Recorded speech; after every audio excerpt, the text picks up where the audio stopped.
Tatlo ang naitalang patay sa Ilocos Norte dahil sa pananalasa ng bagyong Julian.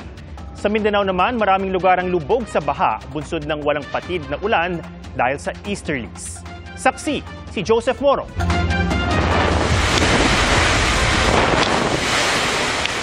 Halos wala nang makita sa paligid dahil sa lakas ng hangin at ulan sa iba't ibang bahagi ng Batanes sa kasagsagan ng pananalasa ng bagyong Julian noong Lunes.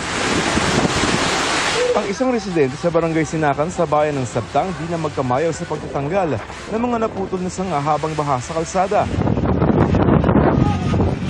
Ang ilang bangka inahon na para hindi masira ng malalakas na alon. Pero paglipas ng unos, bakas sa paligid ang mga naiwang pinsala. Maraming puno ang nagtumbahan, maging ang ilang bahay na bato na pinsala tulad ng isang ito na wala pang natirang bubong. Sa iba pang lugar sa lalawigan, mudslide at rockslide naman ang patuloy na nararanasan kahit palayo na ang bagyo. Naglilinis na sa mga lugar na apektado dahil sa tinding na iwang pinsala ng bagyong Julian, isinailalim na sa state of calamity ang buong Batanes. Ayon sa Kapitolyo, mahigit 600 million pesos na ang pinsala ng bagyong Julian sa lalawigan.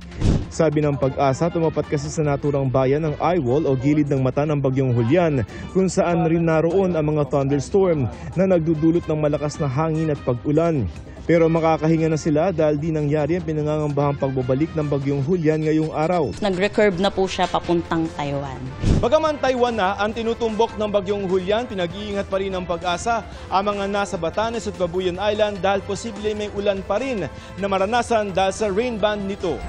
Sa Ilocos Norte naman, isang senior citizen ang nasawi matapos malunod sa baha sa kasagsagan ng bagyo. Yung mga bayaw ko, pumunta na sila doon na pinapalis pero sabi niya parang bumababa na yung tubig. Tsaka flowing talaga yung tubig. Oo, baka na na siya doon, hindi na niya nakaya.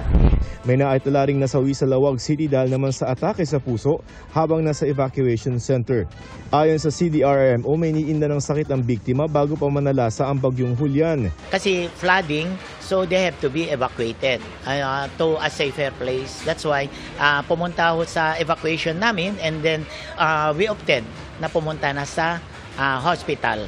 Sa monitoring ng PDRMO, humupa na ang baha sa maraming lugar sa probinsya. Nakauwi na rin mula sa evacuation center ang kabuuang 1,076 na pamilya. Nakaranas din ng masamang panahon at pagbaha sa ilang lugar naman sa Mindanao. Tulad sa National Highway sa Datu Abdullah Sangki sa Maguindanao del Sur ang nagmistulang dagat na. Ang ilang sasakyan stranded dahil hindi na kinaya ang taas ng tubig. Ang area na yan is Talungan po yan at saka Ampalayan. At parang hindi na makikita this moment.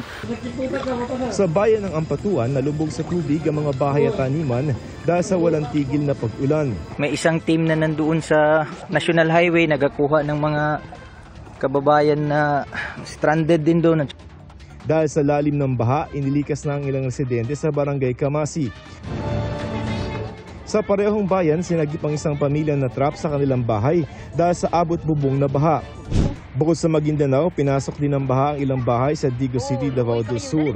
Ayon sa Pag-asa, hindi bagyo kundi easterlies naman ang nagpapaulan sa malaking bahagi ng Mindanao. Para sa GMA Integrated News, Joseph Morong ang inyong saksi.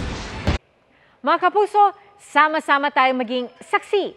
Mag-subscribe sa GMA Integrated News sa YouTube at para sa mga kapuso abroad, samahan niyo kami sa GMA Pinoy TV at sa www.gmanews.tv.